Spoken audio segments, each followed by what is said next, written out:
The room was shrouded in darkness, mirroring the shadows that enveloped his life. Dimly lit by a single flickering candle, the room exuded an aura of mystery and solitude. She looked around with terrified expressions, holding her wedding gown, and walked towards the switchboard. She switched on the lights, but it made no difference as it was dim. She rubbed her temples, lost in a deep thought, when the door swung open, causing her to jolt back to the present. Her heart raced as she saw 𝐷𝐭 entering the room with the help of his caretaker. "You can go, Daniel." His cold tone made her shiver. Daniel walked out, closing the door behind. 𝐷𝐭 took a step forward. One had an urge to help him, but she didn't dare to utter a word. As he took another step, he stumbled while one swiftly held his arm. "Be careful. Where do you want to go?" she asked, staring at his beautiful eyes, which no longer held the light. 𝐷𝐭 raised his hand and reached out to her face. He brushed his fingers on her face. One felt butterflies releasing in the pit of her stomach, feeling his cold fingers. In a blink of an eye, 𝐷𝐭 grabbed her by the throat, making her gasp. "What are you doing?" He squeezed it lightly. His dark aura prickled goosebumps over her skin. "Showing you what kind of life have you chosen. Now you will feel pity for yourself instead of me. I'll make your life worse than hell," he said through clenched jaw and loosened his grasp. "I didn't marry you out of pity. Why would I pity you? Because I'm blind. You look down on me and you want to take revenge on me for my past behavior, for the hate I had for you." He pulled her face closer. "Wait, what? The hate you had for me? Does it mean you don't hate me anymore?" She yanked away his hand. "Anyway, I'm not scared of you. I still hate you, in fact more than I hated you in high school." She let out a sigh. "I didn't know I was getting married to you. I had agreed to arranged marriage, so I didn't care who the groom was," she said, rolling her eyes and waving her hand in the air, but 𝐷𝐭 couldn't see it. 𝐷𝐭 opened his mouth to speak, but Wine placed her index finger on his lips. "Please, no more arguments. I'm really tired carrying this hairy gown the whole day. You can argue and hate me tomorrow," she said, yawning and looking around the room. "I'll bring you clothes. You sit here in the bed." "Don't touch me. I know where the bed is. I don't want your help," he said in his usual cold tone. Wine shrugged her shoulders and muttered, "Fine," and sat on the bed while Wine made her way to the closet. After a few moments, she came out with his clothes and walked to the washroom without uttering a word. 𝐷𝐭 changed and laid on the bed. After a few minutes, Wine came out and laid on the other side of the bed. "What are you doing here?" he asked, filling the bed sink. "Don't worry, dear hubby, I won't take your advantage." She leaned closer and whispered into his ear. 𝐷𝐭 swiftly moved back. "Stay away from me," he said sternly. Wine raised her index finger from his forehead to his neck, pressing her love, seeing his expression.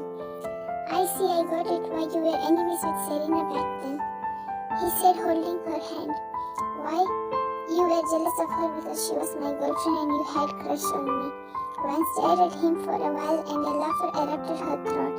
"Don't flatter yourself, hubby. If you forget, let me remind you, there was a rumor I had a boyfriend. Why do you assume things?" She moved away from him and laid. "I'm not assuming," and Wine interrupted him, making his blood boil. "By the way, where is Serena? She really left after you lost your vision?" she asked curiously. "She'll be back soon. I'm waiting for her."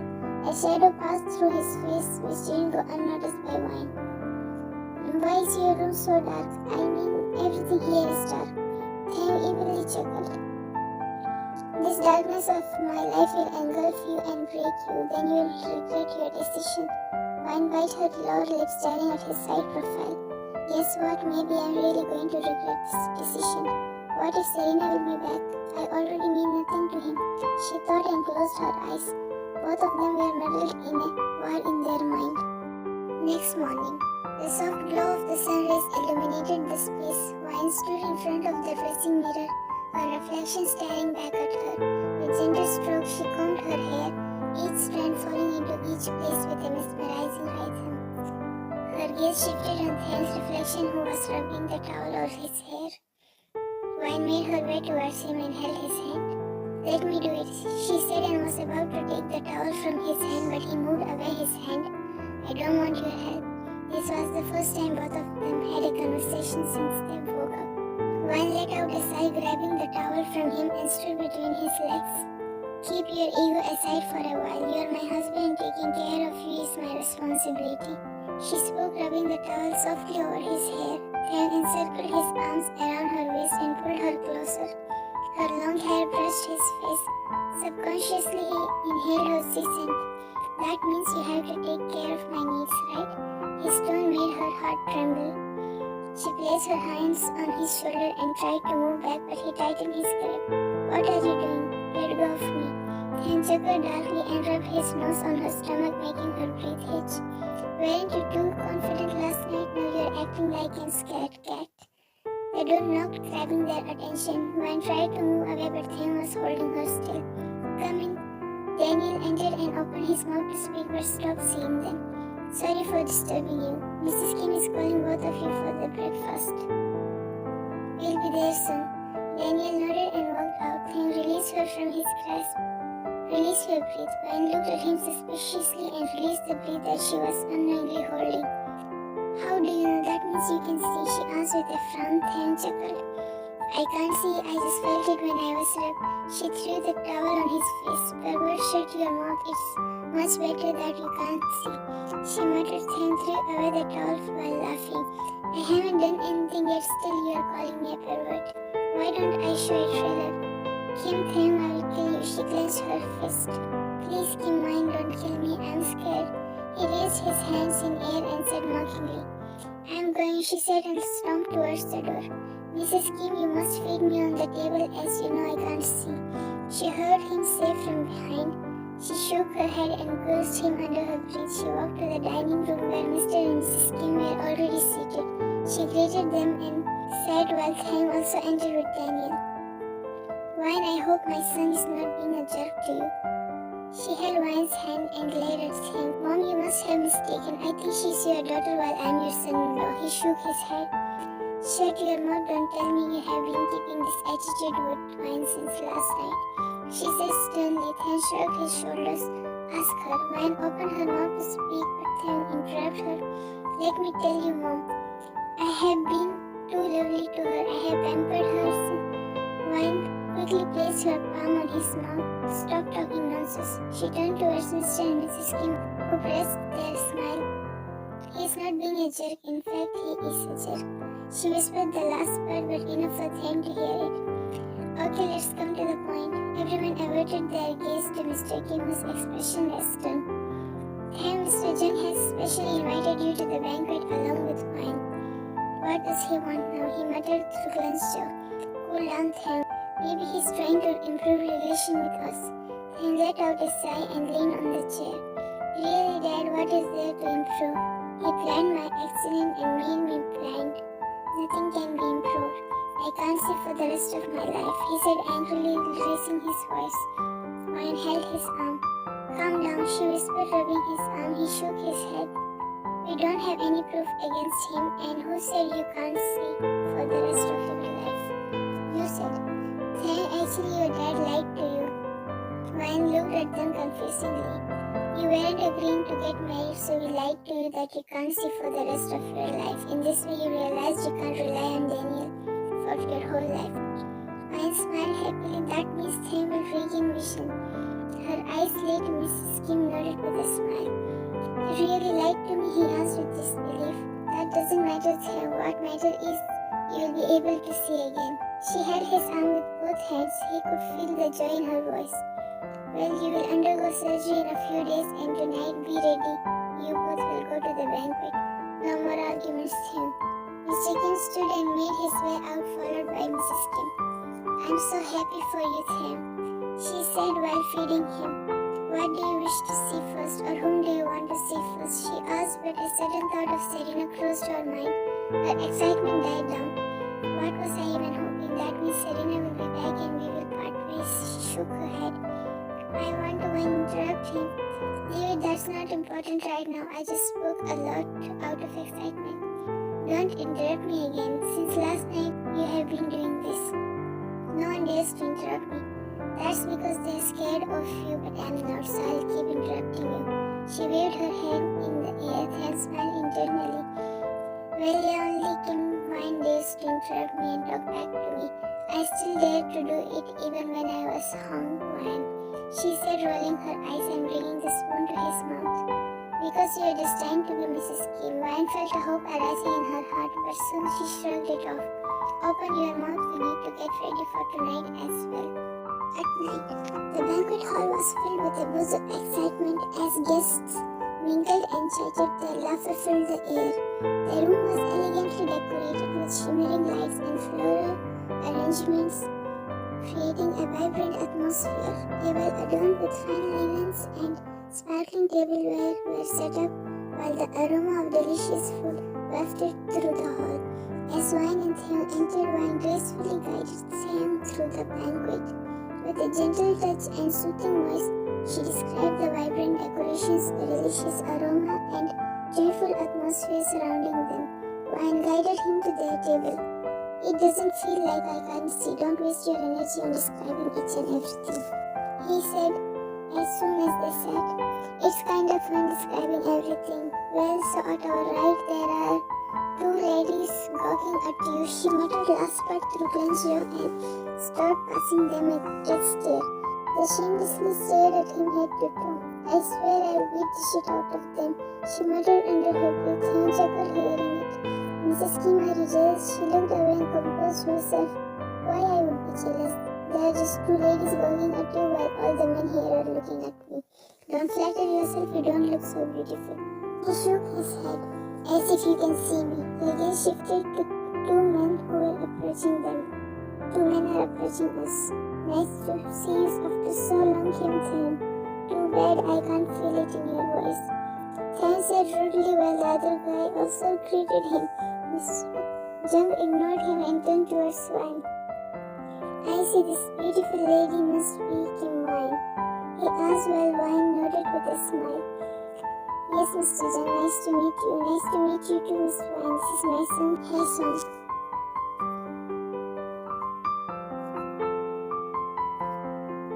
Wine bowed at him while Haesung stretched out his hand. Wine hesitated for a moment and then shook hands with him.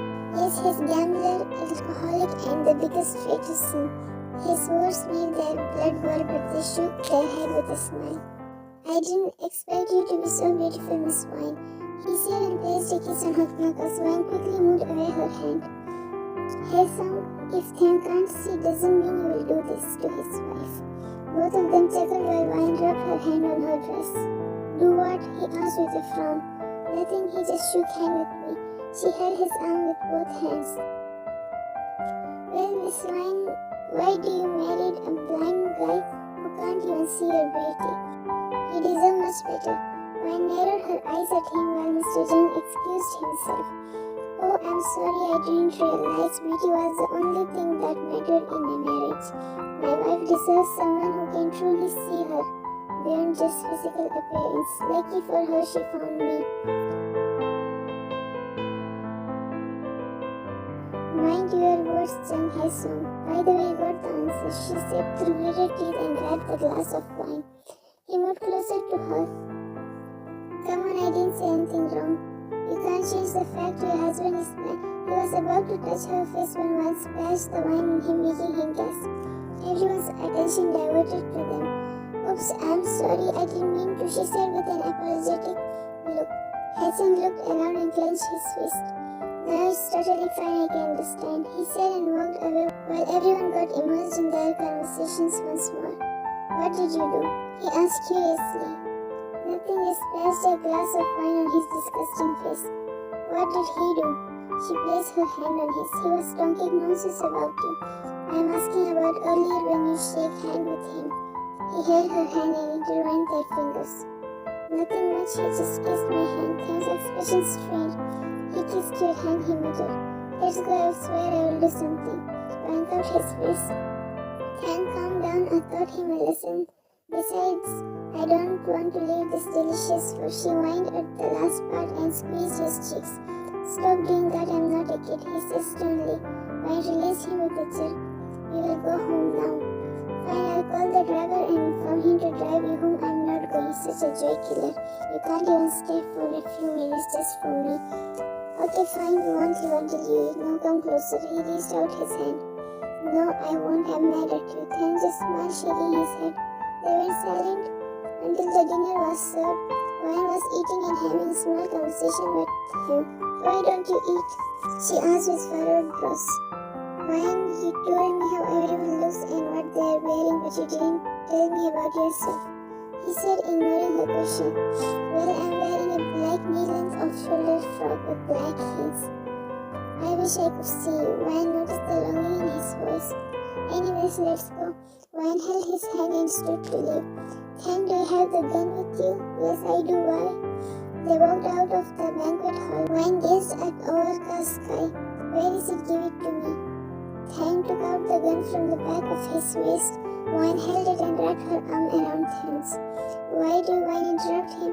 Seems like it will rain. I texted the driver we would walk home. Why? Because it might rain and I love rain. She dragged him to the road, which was dark and empty. The cool air embraced them. It feels so good. 𝐁𝐥𝐢𝐧 was just silently listening to her. 𝐊𝐴N was guiding him and talking about random stuff. Her laugh echoed the empty road while 𝐁𝐥𝐢𝐧 was listening to her in a daze. 𝐊𝐴N suddenly stopped, hearing footsteps behind them. What happened? Could you please hold my heels? She asked in a low tone. 𝐁𝐥𝐢𝐧 noticed, sensing something was wrong. 𝐊𝐴N took off her heels and gave one of them to 𝐁𝐥𝐢�. Stand here, don't move. What about the other heel? That's with me, just stand here, she said and moved away. 𝐊𝐴N, he got no response from her. Instead, he heard her voice from a distance. Come out, cowards, I saw you, she yelled while two girls came out of the trees. Little girl, you are really brave. 𝐊𝐴N heard 𝐁𝐥𝐢𝐧's voice but ignored it. They stepped closer to her. Look at her poor blind husband, he can't even help his wife. They laughed. 𝐊𝐴N clenched her fist and asked them a dead stare. Well, miss, quietly go with us. 𝐁𝐥𝐢𝐧 has ordered to bring you to him or else we'll have to take you forcefully. Don't even think to touch her, he growled and stepped forward. 𝐁𝐥𝐢𝐧, stay where you are. He ignored her, moving his hands in air. This blind man will fight us now. Get the girl, I will knock him, he said and made his way towards 𝐁𝐥𝐢𝐧. But 𝐊𝐴N hit him on head with her heel and pointed the gun at the other guy. I swear I will shoot you if you step forward. Really, shoot me then. 𝐊𝐴N placed the gun between his eyes. 𝐊𝐴N, what are you doing? Don't worry, dear hubby, I will just pierce a bullet between his eyes, she said, staring right into his eyes. His knees went weak, hearing her determined tone. Before any of them could do something, a car came and stopped while the guys ran away. 𝐊𝐴N strode towards 𝐁𝐥𝐢𝐧. Arjun, please go after them, she said to their driver, who nodded. 𝐁𝐥𝐢𝐧, are you okay? She asked, cupping his face. Stop talking nonsense, he almost yelled at her, making her flinch. What happened? She was about to move away, but 𝐁𝐥𝐢𝐧 held her hand and pulled her closer. Do you know what you were going to do? They could have harmed you. Weren't you scared? His tone softened. 𝐊𝐴N rested her forehead against his chest while the rain also began pouring down. To be honest, I was scared when I pointed the gun at him.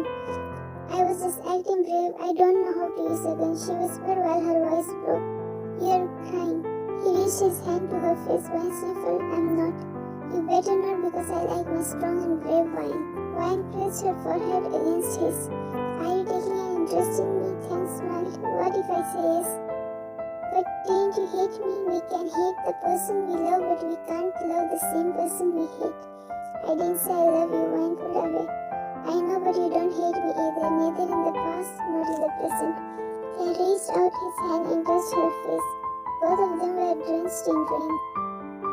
He traced his fingers on her face and rubbed her lips. Slowly he leaned closer and pressed his lips onto her. 𝐊𝐴N stood still with wide eyes. Soon her trance broke and she pulled away. I'm not Serena, she whispered over his lips. 𝐻𝐥𝐢𝐧 grabbed her by the neck and pulled into a passionate kiss. 𝐊𝐴N subconsciously wrapped her arms around his neck. 𝐊𝐴N pulled out, seeing the headlights of the car. I know you're not Serena, you're my 𝐊𝐴N. His words mesmerized her. Arjun, she is here, let's go. She held his hand and guided him to the car. 𝐊𝐴N was walking with absent mind. Are you giving me hope? Why are you so complicated? Why can't I understand you? You hate me, yet you call me yours. What about Serena?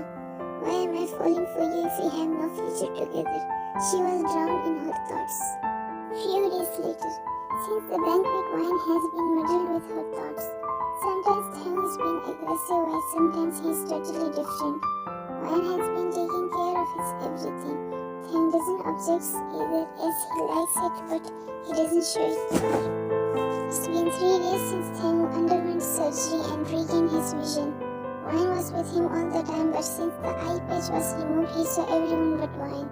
He wanted to see her first, but she was nowhere. Mrs. Kim said that Wine's grandma was sick, so she went to see her.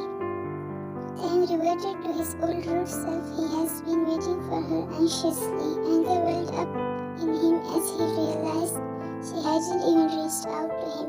Though he was lying on the bed with closed eyes when he heard the door open and close. He lay still when he heard the footsteps coming closer. "Please don't disturb me," he said without opening his eyes, thinking it might be Mrs. Kim. He opened his eyes as a feminine cologne hit his nostrils. He frowned as she wrapped her hand around his shoulder and pressed her left cheek onto his right. "I missed you." Tang jumped out of the bed, making a stutter. "What the hell are you doing here, Serena?" He growled and stood. Serena stepped forward and reached out to touch his face, but Tang yanked away her hand. "I came for you, Tang. Why are you acting strange? You weren't like this." She spoke with teary eyes. Tang clenched his jaw. "Did I tell you to come back? Who even let you in? Get lost from here," he yelled, making her flinch. "Tang, I know you're mad at me. I'll make it up to you. Please give me a chance." Tang chuckled. "Do I look like a fool to you? You left me when I went blind and now you're back after I recovered. You're so mean, Serena," he said, shaking his head with disbelief. "Get lost before I throw you out. Besides, I'm married. You better stay away from me." He pointed his finger at her while the veins in his neck and forehead popped out of anger. "Married to that Wine, who is seeing her ex right now. Stop talking nonsense about my wife." He growled and choked her, pinning her against the wall. The door opened, revealing Wine. Her eyes widened, seeing them. "Tang, what are you doing? She's barely breathing." She stood towards them and released Serena from his tight grip. Serena began coughing. "Are you out of your mind? She would have died," she said, placing her hands on his chest and moved him further.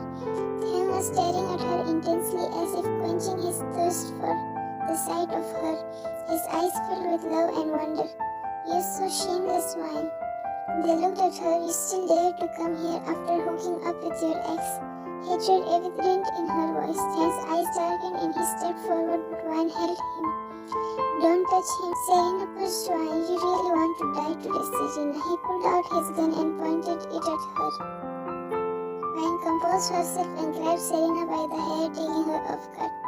"Don't mess with me, Serena. I swear I won't hesitate to ruin that plastic face of yours," she muttered through gritted teeth. Tang smirked evilly and tucked back his gun. "That's my girl," he said, and back-hurt Wine. Serena stared at him in disbelief. "Don't give me that look. I can hold her however I want." Wine shivered, feeling his nose trailing over her neck. Her grip loosened on Serena's hair. "Get lost before I throw you away." Serena stood still, shaking her head in denial. Tang pulled away. "Didn't you hear what my wife said?" he said sternly, and turned Wine to face him. He removed the hair over her shoulder, and without wasting a second, he smashed his lips on Wine's. Wine gasped, holding his collar. Serena clenched her fist, passing them a clutch stare. Tang pulled out as Wine was out of breath. He fished out his phone and called the guards. "Since you're so thick-skinned, I called the guards to throw you out." He held Wine close to his chest. In a few minutes, the guards came. "Wait, I have something for you," he said, and walked to the closet while Serena and Wine stared at him curiously. After a few moments, he came back with a box and held it before Serena. "What is this?" "Ashes." She passed him a confusing glance. "Ashes of the photos we had clicked together, the gifts and presents you had given to me.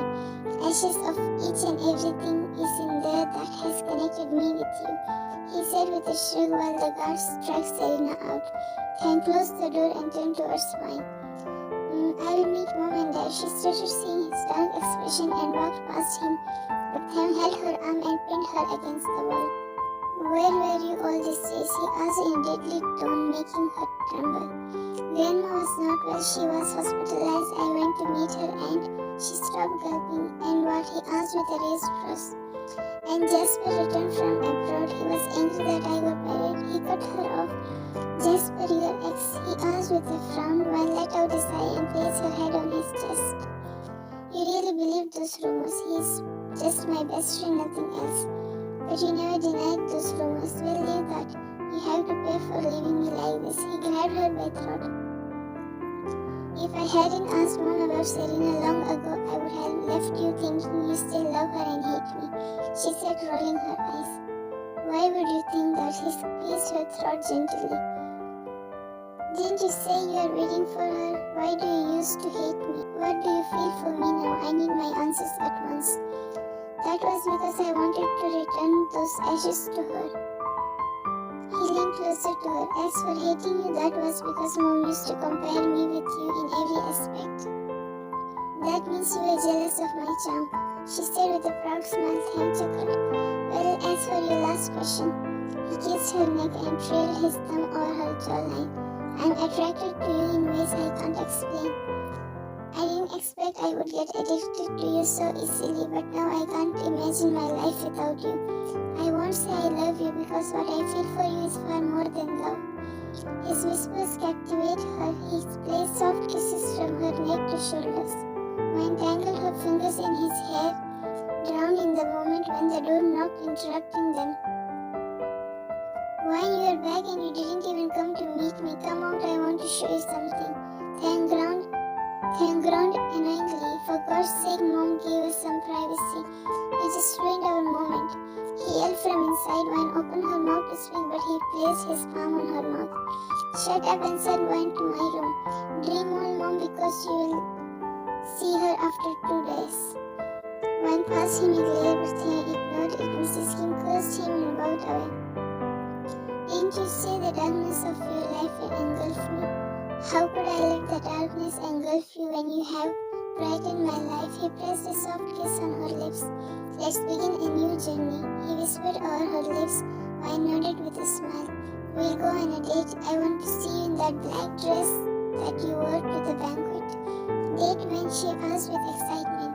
"Tomorrow. Tonight I want to teach young family a lesson." Wine just nodded while Ken lifted her in his arms, taking her off guard. "What are you doing? Don't you think you also need a lesson?